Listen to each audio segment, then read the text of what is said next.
इतिहास सिर्फ तारीखों का खेल नहीं होता, ये वो आईना है जिसमें हम अपना बीता हुआ समय देख सकते हैं। वो समय जब इस धरती पर एक ऐसी सभ्यता बस चुकी थी जो इमारतें बनाना जानती थी, सीवरेज सिस्टम चलाना जानती थी और साफ सफाई को धर्म मानती थी। उस सभ्यता का नाम था हड़प्पा सभ्यता। एक ऐसी सभ्यता जो आज भी हमें हैरान कर देती है। लेकिन क्या आपने कभी सोचा है कि इनके लोग रहते कैसे थे? कैसे बनते थे इनके घर? क्या पहनते थे ये लोग? क्या खाते थे? कौन सा धर्म मानते थे? और आखिर क्यों गायब हो गई ये महान सभ्यता?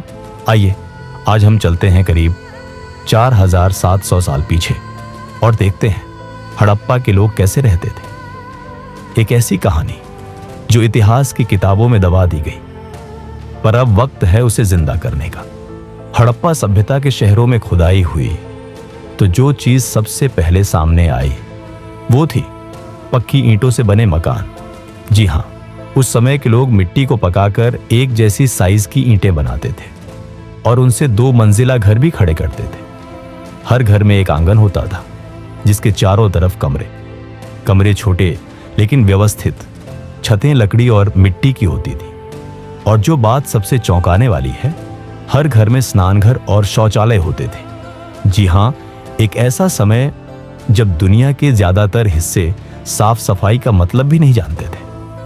उस समय हड़प्पा के लोग नहाने और शौच के लिए अलग स्थान बनाते थे। शायद वो जानते थे स्वास्थ्य का रिश्ता सफाई से होता है।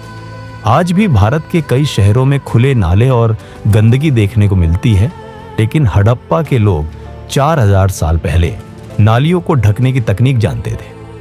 हर गली के किनारे पक्की और ढकी हुई नालियां थीं।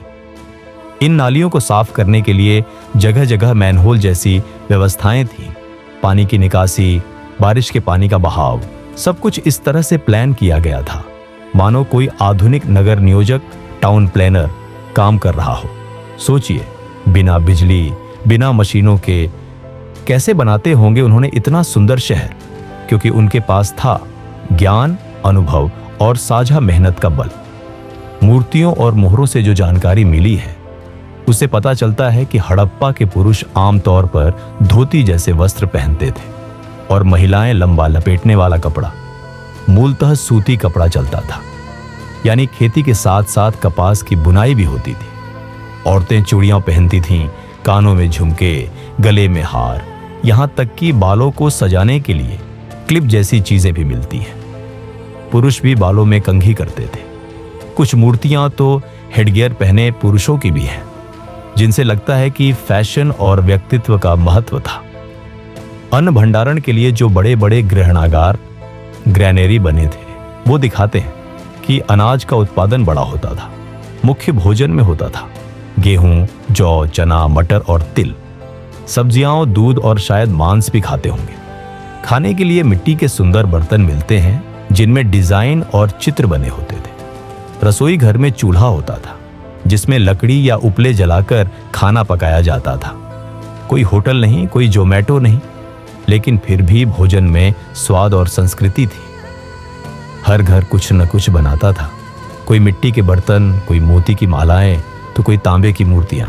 बड़ी संख्या में सील्स मिली है जिनमें जानवरों की छवियां और कुछ लिपियां बनी है। इन सील्स का इस्तेमाल व्यापार में पहचान के लिए होता था। हड़प्पा के लोग मेसोपोटामिया, आज का इराक तक व्यापार करते थे, जहां से मोती, कपड़ा, तेल आदि जाता था। आज हम ग्लोबल ट्रेड की बात करते हैं, लेकिन हड़प्पा के लोग 4700 साल पहले ही इंटरनेशनल व्यापारी बन चुके थे। के लोगों के कोई मंदिर नहीं मिले, कोई मूर्ति पूजा का प्रमाण स्पष्ट नहीं है, पर एक खास मूर्ति मिलती है जिसमें एक व्यक्ति ध्यान की मुद्रा में बैठा है। पीछे 3 मुख वाले पशु हैं। कुछ इतिहासकार मानते हैं ये हैं पशुपति महादेव।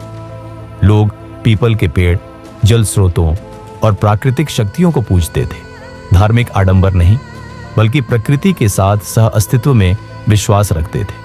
और शायद इसीलिए इतनी उन्नत होते हुए भी उन्होंने कभी युद्ध नहीं किया।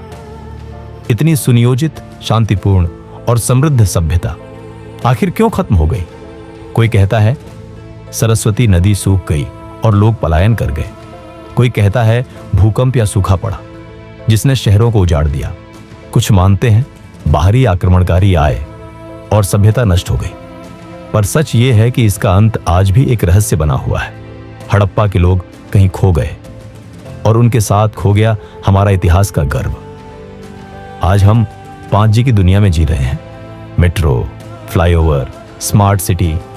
लेकिन क्या वाकई हम हड़प्पा जैसे सभ्य हो पाए हैं, जहां हर घर में शौचालय था? आज भी वहां लाखों लोग खुले में शौच करते हैं।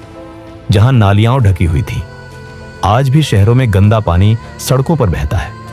जहां हर चीज मिलजुल कर होती थी, आज हम जाति, धर्म, भाषा में बंटे हुए हैं। हाँ कि हड़प्पा कोई गुजरी हुई कहानी नहीं है, वो आदर्श है जो बताता है कि सभ्यता का मतलब केवल तकनीक नहीं, बल्कि सोच, स्वभाव और समझदारी भी है।